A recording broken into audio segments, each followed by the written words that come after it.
Em tudo somos atribulados, mas não angustiados, perplexos, mas não desanimados, perseguidos, mas não desamparados, abatidos, mas não destruídos. Eu vou falar algo breve. Durante esse mês que terminou, foi falado muito sobre desânimo, sobre fatos que fazem com que a gente venha se desanimar. E eu poderia colocar muitos tópicos, muitas coisas que fazem a gente desanimar na caminhada. Mas eu separei pequenas coisas para a gente entender o porquê às vezes a gente se desanima.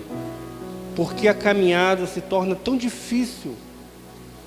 Primeiro ponto, nos desanimamos porque não aceitamos as dialéticas da vida. O que é isso? Entender que nem sempre as coisas vão estar bem da forma que queremos. A vida, ela oscila. Existem momentos que você está rindo, existem momentos que tudo dá certo, existe momento que parece que você coloca a sua mão e Deus coloca dele. Mas existem momentos que parece que nada dá certo. Existem horas que parece que o chão sai dos seus pés e você se sente impotente diante de tanta luta que se levanta. E aí o que acontece? É normal o desânimo acontecer. Só que precisamos entender que a vida é assim. A vida, ela é como uma roda gigante.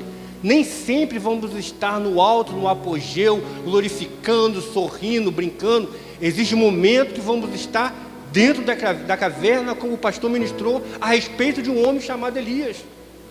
Existe um momento que vai ser preciso entrar nessa caverna. Para quê? Para poder se encontrar com Deus. Às vezes temos que parar um pouco para poder continuar uma grande obra que Deus colocou em nossas mãos. Abra sua Bíblia, Eclesiastes 7,14. Falar sobre a vida. Eclesiastes 7,14.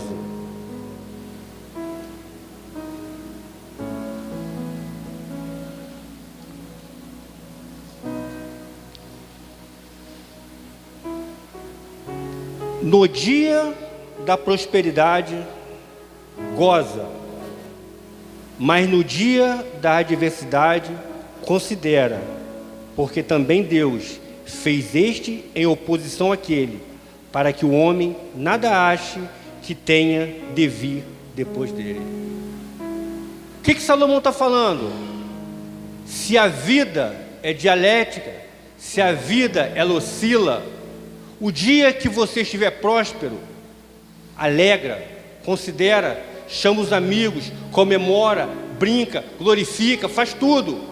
Mas não esqueça que no dia da adversidade, quem fez esse dia também foi Deus. Às vezes temos a tendência de achar porque as coisas estão dando ruim, é porque é o diabo. Ah, o diabo entrou na minha vida, o diabo entrou. Não podemos dar essa glória para ele. Porque a Bíblia diz que tanto o dia bom como o dia mau, quem fez foi Deus. Se as coisas estão dando certo na sua vida, glorifique a Deus. Se elas estão dando errado, glorifique a Deus, porque Deus permitiu. Às vezes o erro que está dando em nossa vida é para um aperfeiçoamento melhor. Às vezes batemos cabeça, às vezes tentamos algo e não conseguimos. Para quê? Para poder nos aperfeiçoar e saber aonde estamos errando. Então, precisamos entender que não entender que a vida oscila vai dar desânimo. Aí quando está tudo bem, eu estou animado. Mas quando está tudo ruim, o desânimo vem. Porque eu não consigo entender essa oscilação da vida. Outro ponto que traz desânimo. Porque não colhemos o fruto esperado dentro do nosso tempo. Quer ver uma coisa que dá uma agonia?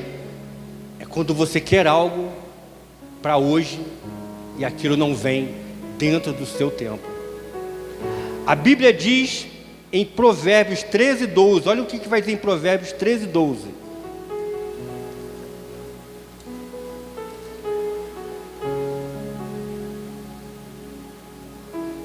A esperança demorada enfraquece o coração, mas o desejo chegado é árvore da vida.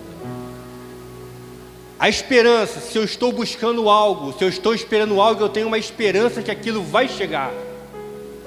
Mas quando aquilo começa a demorar, quando aquilo não vem dentro de um tempo que eu estabeleci para mim, o que acontece?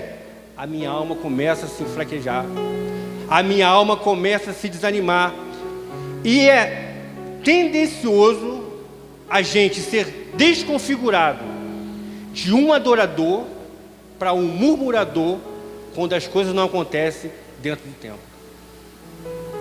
Eu quero para o meu tempo, mas eu não consigo entender que o que rege o mundo não é o meu tempo. O que rege o mundo é o tempo de Deus. Então, se as coisas não chegaram à sua mão, se você ainda não conquistou aquilo que você anseia, é porque no tempo de Deus, que rege o mundo, ainda não concretizou. Então não adianta deixar o desânimo bater, porque as coisas não aconteceram. Não adianta deixar o desânimo bater, porque as coisas não chegaram. Eu preciso entender que o tempo de Deus, ele precisa prevalecer sobre toda a minha ansiedade, e não permitir que essa tardia espera venha desconfigurar-me de um adorador para um murmurador. Outro ponto que faz com que a gente se desanime muito é fazer o bem ao outro e não receber. Abra sua Bíblia, Gálatas 6:9. É muito ruim quando você investe tempo, o pastor até comentou aqui sobre, investe até dinheiro, tempo, dinheiro, noites de sono, e aí as pessoas nem agradecem, e quando retribuem completamente com ingratidão. Gálatas 6:9.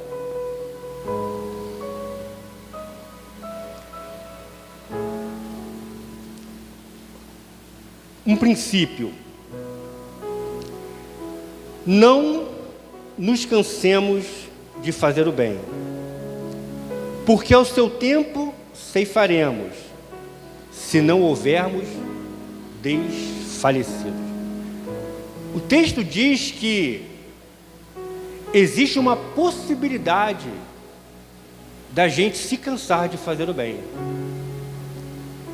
A gente às vezes vai fazendo tanto bem, a gente vai se dando tanto, e a gente só recebe a ingratidão, que é quase que normal a gente falar o seguinte: bom, a partir de hoje eu não faço mais, cansei, eu vou deixar de ser bobo, eu vou deixar de ser tonto, porque eu me dou para as pessoas, e as pessoas, quando pagam com ingratidão.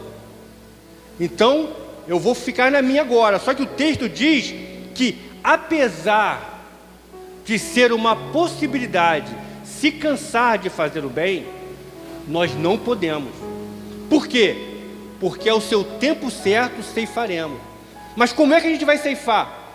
Se não houvermos desfalecido de quê? De fazer o bem. Então eu vou fazendo bem. É como se uma bênção estivesse aqui, só que eu já venho de uma trajetória de fazer o bem e só ingratidão. E aí a bênção está pertinho, só que faltando pouco, eu recebi tanta pancada, tanta ingratidão, que eu falo: sabe o que mais? Parei por aqui. De hoje em diante vou deixar de ser bobo. Aí eu paro de fazer o bem. Só que aí eu espero colher aquilo que eu já fiz para trás. Só que o texto diz que o fator que determina colher não é aquilo que plantamos, é não desfalecermos em continuar fazendo. Então, se estão te perseguindo, se estão semeando na sua vida algo contrário àquilo que você semeou, se você coloca o coração, as pessoas dão os pés, se você fala bem, as pessoas te maldizem, continua fazendo, porque o fruto está no fato de você não desfalecer de fazer o bem. Um pensador, ele fala uma coisa muito interessante: não importa o que fizeram com você, mas sim o que você vai fazer com aquilo que fizeram com você. O nome dele é Jean-Paul Sartre. Ou seja, as pessoas podem ter o poder de fazer mal a você, mas elas não podem ter o poder que você dá a elas para transformar você nelas. Falaram mal, te perseguiram, você não pode evitar isso. Foram ingratos com você, você não pode evitar. Agora você pode evitar a não se permitir transformar em um deles. Então, esses pontos que a gente analisa aqui, por que eu tenho que ficar desanimado? Primeiro, porque eu não consigo entender que nem sempre a minha vida vai estar sorrindo, que nem sempre a minha vida vai estar bem, que existe um momento que Deus vai permitir passar o dia mal. Por que o desânimo vem para alguns? Porque eles querem colher algo dentro do seu tempo e não no tempo que rege o mundo. Por que o desânimo para alguns vem? Porque eles estão cansados de fazer o bem e recolherem apenas ingratidão. Mas aqui a gente aprende isso. Esses 3 pontos, precisamos entender que a caminhada cristã, ela é uma luta. O texto que nós lemos no início, ele vai falar que em tudo, não é em algumas coisas, em tudo somos atribulados. Paulo fala em um texto de Corinto que nós somos colocados ao mundo como espetáculos, diante dos homens e diante de Deus. E a gente fica imaginando como é difícil nos dias de hoje permanecer reto diante de Deus. Como é difícil não permitir que as informações externas venham desconfigurar aquilo que foi ministrado em nosso coração. Como é difícil permanecer reto diante do mundo. Como é difícil permanecer reto diante de tantas as coisas. É difícil, mas não é impossível. Não é uma caminhada fácil, é uma caminhada difícil, mas não é impossível. Deus, Ele confiou isto a homens e mulheres como a gente. Se Ele confiou isso a mim e a você, é porque nós temos condições de levar até o fim. O problema é que nós imaginamos que essa caminhada será fácil. Imaginamos que o fato de estarmos revestidos pelo Espírito, os problemas não vão acontecer. Paulo aqui está dizendo, em tudo somos atribulados. Aí eu fico pensando, atribulado dentro da família. Quantos maridos ou quantas esposas que não têm os seus esposos convertidos sofrem tribulações? Somos atribulados no emprego. Por quê? Porque você optou por ser diferente. Somos atribulados dentro da igreja. O que é isso? Dentro da igreja. Por quê? Porque você optou ser diferente. Aí as pessoas chamam o quê? Ao crentão aí, ó, santarrão. Ou seja, ter uma postura diferente é ser taxado como bobo. Parece que o certo agora é o errado. Então, em tudo somos atribulados, mas não angustiados. Por que não angustiado? Porque quando a perseguição começa a vir, quando começa a se espremer, é normal a angústia chegar. Por quê? Você está sendo certo, você está fazendo aquilo que é certo. E por que tanta perseguição? E aí você começa a indagar, Senhor, eu estou desanimado, porque eu estou fazendo as coisas que são certas, mas as pessoas me atribulam, as pessoas me perseguem, as pessoas me caluniam, as pessoas são isso ou aquilo. Se você não souber lidar com isso, a angústia vai chegar. E aí Paulo fala, ainda que você seja atribulado, não permita-se ficar angustiado. E segue. Mas não em tudo somos atribulados e não angustiados, perplexos mas não desanimado. Perplexidade é algo terrível. São aquelas coisas que você não imagina que aquilo poderia acontecer. E aonde tem mais perplexidade, onde você fica assim, meu Deus, não é possível, porque quando você fala do mundo, você espera tudo.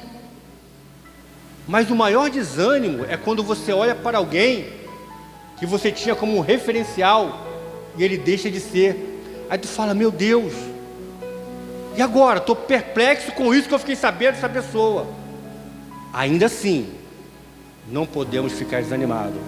Porque após a queda de alguém, aqueles que se espelham nele têm a tendência de desanimar.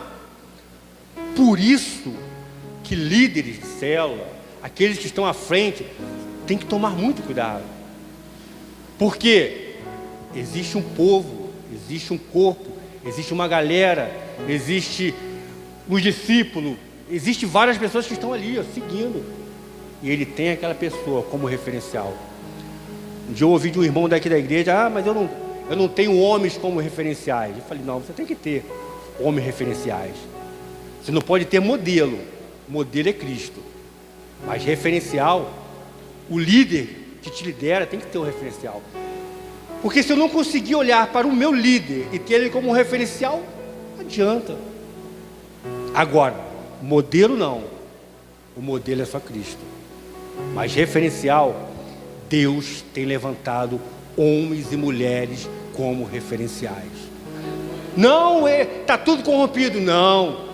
Pegando o gancho da palavra do pastor Elias, tem 7.000 que não se curvaram.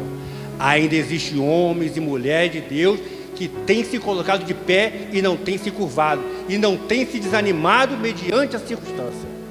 Amém? Então, querido, essa é a palavra. É só um pouquinho, já estou muito tempo sem falar, então não posso falar muito. Então, essa é a palavra, você meditar e pensar. Não permita que o desânimo venha entrar na sua vida. Ainda que ele tente chegar, entenda que a vida oscila. Entenda que tudo tem o seu tempo determinado, o tempo de Deus que rege. E entenda, ainda que as pessoas não retribuam o bem que você fez, continue. Porque o fato de colher não é o fato de semear, mas é não deixar de semear. Amém? Que Deus abençoe, em nome de Jesus. Agradeço a oportunidade.